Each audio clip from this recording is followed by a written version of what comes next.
ರಾಮ ರಾಮ ಗುಣ ಸೇಮ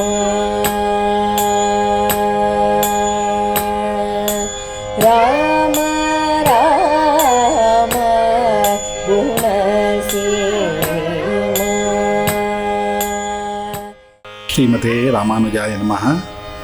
ಜಿಯಾತ್ ದಾಶರಥಿ ರಾಮೋ ಘನಶ್ಯಾಮೋ ಧನುರ್ಧರಃ ಹನುಮತ್ ಸೇವಿತಾಂಗ್ರಿಶ್ರೀ ಸೀತೆಯಾ ಲಕ್ಷ್ಮಣೇನ ಚ ಪುಣ್ಯಾಂಭೋಜ ವಿಕಾಸಾಯ ಪಾಪತ್ವಾಂ ತಕ್ಷಯಾಯ ಚ ಶ್ರೀಮಾನ್ ಆವಿರಭೂದ್ಭೂಮೌ ರಾಮಾನುಜ ದಿವಾಕರಃ ತೃಣೀಕೃತ ವಿರಿಂಚಾದಿ ನಿರಂಕುಶ ವಿಭೂತಯಃ ರಾಮಾನುಜ ಪದಾಂಭೋಜ ಸಮಾಶ್ರಯನ ಶಾಲಿನಃ.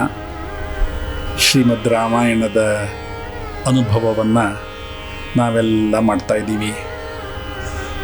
ಪ್ರಭು ರಾಮಚಂದ್ರನ ಚರಿತ್ರೆ ಅಂದರೆ ಅದರಲ್ಲಿ ಅಂತಹ ಒಂದು ಆಕರ್ಷಣೆ ಇದೆ. ಕೇಳ್ತಾ ಕೇಳ್ತಾ ನಮಗೆ ಆ ರಾಮಾನುಭವ ಆಗುತ್ತೆ, ರಾಮೋದಯ ಆಗುತ್ತೆ. ಶ್ರೀಮದ್ ರಾಮಾಯಣ ಶರಣಾಗತಿ ಕಾವ್ಯ, ಧರ್ಮಶಾಸ್ತ್ರವನ್ನು ವಿವರಿಸುವಂಥ ಕಾವ್ಯ, ಮೋಕ್ಷಶಾಸ್ತ್ರವನ್ನು ವಿವರಿಸುವಂಥ ಕಾವ್ಯ. ಶ್ರೀಮದ್ ರಾಮಾಯಣ ಕಥಾ ಪ್ರಾರಂಭದಲ್ಲೇ ನಮಗಿದೆಲ್ಲದರ ಅನುಭವವನ್ನು ಮಹರ್ಷಿ ವಾಲ್ಮೀಕಿ ನಮಗೆ ಮಾಡಿಕೊಡ್ತಾರೆ. ಶ್ರೀಮದ್ ರಾಮಾಯಣ 24,000 ಶ್ಲೋಕಗಳ ಮಹಾಕಾವ್ಯ. ಏಕಶ್ಲೋಕಿ ರಾಮಾಯಣವೂ ಇದೆ. ಶ್ರೀಮದ್ ಭಾಗವತದಲ್ಲಿ ಏಕಶ್ಲೋಕಿ ರಾಮಾಯಣ, ಒಂದೇ ಒಂದು ಶ್ಲೋಕೆಯಲ್ಲಿ ಇಡೀ ರಾಮಕಥೆಯನ್ನು ವಿವರಿಸಿರುವಂಥ ಶ್ಲೋಕ ಇದೆ. 10 ದಿವಸಗಳು ಪಾರಾಯಣ ಮಾಡಿ ಉಪನ್ಯಾಸ ಮಾಡಿದ್ರೂ ಅದು ಮುಗಿಯೋದಿಲ್ಲ, 1 ವರ್ಷ ಮಾಡಿದ್ರೂ ಮುಗಿಯೋದಿಲ್ಲ. ಜೀವನ ಪರ್ಯಂತ ಶ್ರೀಮದ್ ರಾಮಾಯಣವನ್ನು ಪಾರಾಯಣ ಮಾಡಿರೋರಿದ್ದಾರೆ, ಮಾಡ್ತಾ ಇರೋರಿದ್ದಾರೆ. ಆ ಎಲ್ಲ ಅನುಭವವು ರಾಮಾನುಭವ. ಅಲ್ಲಿ ನಾನು ನಿನ್ನೆ ಹೇಳಿದಂತೆ ಪ್ರಭು ರಾಮಚಂದ್ರ ಶ್ರೀಮನ್ನಾರಾಯಣನ ಅವತಾರವಾಗಿ ಈ ನೆಲಕ್ಕೆ ಬಂದು ನಮ್ಮನ್ನೆಲ್ಲ ಉದ್ಧಾರ ಮಾಡ್ತಾ, ಅದು ರಾಮಕಥೆ. ಶ್ರೀಮದ್ ರಾಮಾಯಣದಲ್ಲಿ ಉಕ್ತವಾಗಿರುವಂತಹ ವಿಶಾಲವಾದಂತಹ ಸಾಗರವೇ ಈ ಸಂಸಾರ ಸಾಗರ. ಈ ಸಂಸಾರ ಸಾಗರದಲ್ಲಿ ದೇಹ ಎಂಬುದು ಲಂಕಾಪಟ್ಟಣ.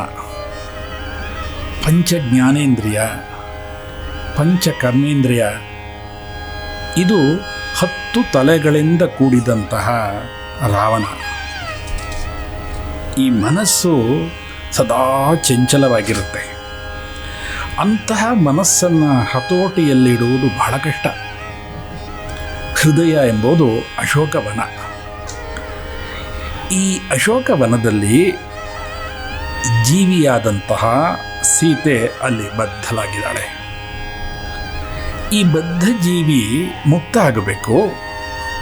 ಅದಕ್ಕಿರುವಂತಹ ಉಪಾಯ ಒಂದೇ ಒಂದು, ಭಗವಂತನ ಚಿಂತನೆ, ಭಗವಂತನ ಧ್ಯಾನ.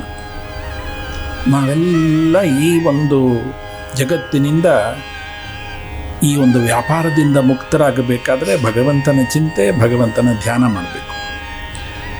ಮಹಾಮಾತೆ ಸೀತೆ ಅಲ್ಲಿ ಬದ್ಧಳಾಗಿದ್ಲು, ಅನವರತ ರಾಮಚಿಂತನೆ ಮಾಡ್ತಾ ಇದ್ಲು, ರಾಮನ ಧ್ಯಾನ ಮಾಡ್ತಾ ಇದ್ಲು.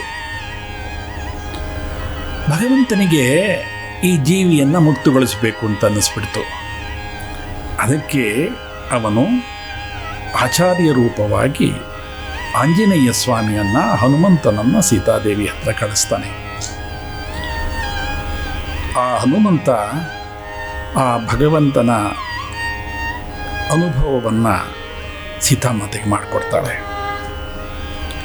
ಆ ಆಚಾರ್ಯನಾಗಿ ಹನುಮಂತ ಸೀತಾದೇವಿ ಹತ್ರ ಹೋದಾಗ ರಾಮನಾಮಾಂಕಿತ ಉಂಗುರವನ್ನು ಸೀತಾದೇವಿಗೆ ಕೊಡ್ತಾಳೆ. ಆಚಾರ್ಯರು ನಮಗೆ ಹಾಗೆ ಮಂತ್ರೋಪದೇಶ ಅನ್ನುವಂತಹ ಉಂಗುರವನ್ನು ನಮಗೆ ಕೊಡ್ತಾರೆ. ಪರಮಾತ್ಮನ ವಿಶೇಷವಾದಂತಹ ಕೃಪೆ ಇದೆಯಲ್ಲ, ಅದು ಸೇತುವೆಯ ರೀತಿ ಈ ಸಂಸಾರ ಸಾಗರಕ್ಕೆ ಭಗವಂತ ಕಟ್ತಾನೆ. ಹೇಗೆ ರಾಮಚಂದ್ರ ಪ್ರಭು ಲಂಕಾಪಟ್ಟಣಕ್ಕೆ ಹೋಗಬೇಕಾದ್ರೆ ಆ ಸೇತುವೆಯನ್ನು ದಾಟಿ ಹೋದ್ನೋ, ಹಾಗೆ ಭಗವಂತ ಈ ಸೇತುವೆಯನ್ನು ಕಟ್ತಾನೆ. ಕಾಮ, ಕ್ರೋಧ, ಲೋಭ, ಮೋಹ, ಮದ, ಮಾತ್ಸರ್ಯ ಮುಂತಾದಂಥ ಎಲ್ಲ ದುರ್ಗುಣಗಳಿದೆಯಲ್ಲ ಅದನ್ನೆಲ್ಲ ಸಂಹಾರ ಮಾಡ್ತಾನೆ. ರಾಕ್ಷಸರನ್ನೆಲ್ಲ ಸಂಹಾರ ಮಾಡ್ದ ಪ್ರಭು ರಾಮಚಂದ್ರ. ಅದಾದ ಮೇಲೆ ಸೀತೆಯನ್ನು ಮುಕ್ತಗೊಳಿಸ್ತಾನೆ, ಬದ್ಧಜೀವಿಯನ್ನು ಮುಕ್ತಗೊಳಿಸ್ತಾನೆ ಭಗವಂತ. ಆವಾಗ ಅಪ್ರಾಕೃತವಾದಂಥ ಒಂದು ವಿಮಾನದಲ್ಲಿ ಆ ಬದ್ಧಜೀವಿ ಮತ್ತೆಲ್ಲ ಜೀವಿಗಳನ್ನು ಕರ್ಕೊಂಡು ಅಯೋಧ್ಯೆಗೆ ಬರ್ತಾನೆ. ಅಯೋಧ್ಯೆ ಅನ್ನುವಂಥದ್ದು ಯಾರಿಂದಲೂ ಜಯಿಸಲು ಸಾಧ್ಯವಿಲ್ಲದೆ ಇರುವಂಥದ್ದು ಅಯೋಧ್ಯೆ. ಹಾಗೆ ಅದಕ್ಕೆ ಕಳಂಕವೇ ಇಲ್ಲ. ಅಯೋಧ್ಯೆಗೆ ಕಳಂಕರಹಿತವಾದಂಥದ್ದು. ಜೀವಾತ್ಮ ಪರಮಾತ್ಮನ ಜೊತೆ ಸೇರ್ತಾನೆ, ಅಲ್ಲಿ ಶಾಶ್ವತವಾದಂತಹ ಬ್ರಹ್ಮಾನಂದವನ್ನು ಅನುಭವಿಸ್ತಾನೆ. ಅಲ್ಲಿರುವಂತಹ ಸರಿಯು ನದಿ ವಿರಜಾ ನದಿಗೆ ಸಮವಾದಂಥದ್ದು. ಆ ಭಗವಂತನ ಜೊತೆ ಪ್ರಭು ರಾಮಚಂದ್ರನ ಜೊತೆ ಎಲ್ಲ ಜೀವಿಗಳು ಇದ್ದಾಗ ಆನಂದವಾಗಿರ್ತಾರೆ, ಪರಮಾನಂದವಾಗಿರ್ತಾರೆ. ಇದೇ ರಾಮಾಯಣದ ಅಂತರಾರ್ಥ. ಶ್ರೀಮತೆ ರಾಮಾನುಜಾಯ ನಮಃ. ಸೀತಾರಾಮ